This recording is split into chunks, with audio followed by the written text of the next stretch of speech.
তো মমতা বন্দ্যোপাধ্যায় এটা বলছিলেন যে তাকে কাদেরকে দিয়ে হত্যা করিয়েছেন এটা আমরা জানি, মানে এটা বলে দিলে বাংলাদেশের পরিস্থিতি উত্তপ্ত হতে পারে। তো এটা দিয়ে একটা বোঝা যায়, আমরা একটা আন্দাজ করতে পারি যে এই হত্যার সাথে যেহেতু সেখানে আসামিদেরকে গ্রেপ্তার করার পরে নিশ্চয়ই প্রাথমিক জিজ্ঞাসাবাদ তদন্ত হয়েছে, জিজ্ঞাসাবাদ করা হয়েছে তাদেরকে, এবং জিজ্ঞাসাবাদের মাধ্যমেই নিশ্চিতভাবেই মমতা বন্দ্যোপাধ্যায় জানতে পেরেছেন, এছাড়া তো আর জানার উপায় নাই। তো জিজ্ঞাসাবাদে নিশ্চিতভাবেই কিছু নাম এসছে, এবং সেখান থেকেই তিনি হয়তো বুঝতে পেরেছেন যে কাদেরকে দিয়ে হত্যা করা হয়েছে তাকে। কিন্তু একটা জিনিস স্পষ্ট বোঝা যাচ্ছে যে তিনি যখন বলছেন যে কাদেরকে দিয়ে হত্যা করিয়েছেন, তার মানে তিনি ইঙ্গিত করছেন অমিত শাহের দিকে, ভারতের হোম মিনিস্টার, এবং ভারতের বিজেপি সরকারের, মানে সেন্ট্রাল গভর্নমেন্টের দিকে কিন্তু তিনি ইঙ্গিত করছেন।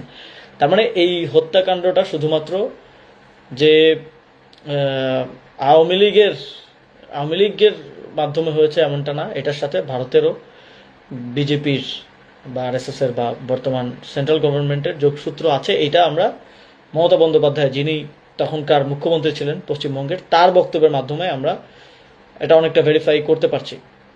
ফলে ওসমান হাদির হত্যাকারীদের বাংলাদেশে আনতে না পারা, বা এখন পর্যন্ত বাংলাদেশে তাদেরকে হ্যান্ডওভার বাংলাদেশের কাছে না করার পেছনে, এবং এই বক্তব্যের পরে আমি আরও সন্দিহান যে তাকে হ্যান্ডওভার আসলেই করা হবে কি হবে না, এটা একটা গভীর শঙ্কার দিকে চলে গেছে।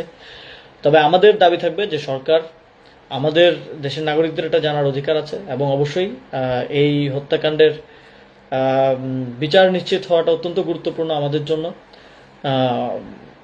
এবং আমাদের এটা জানাও প্রয়োজন যে কারা এই হত্যাকাণ্ড ঘটিয়েছে। এর সাথে আওয়ামী লীগ সহ ভারত সরকার জড়িত, এটা আমরা বুঝতে পারলাম, এবং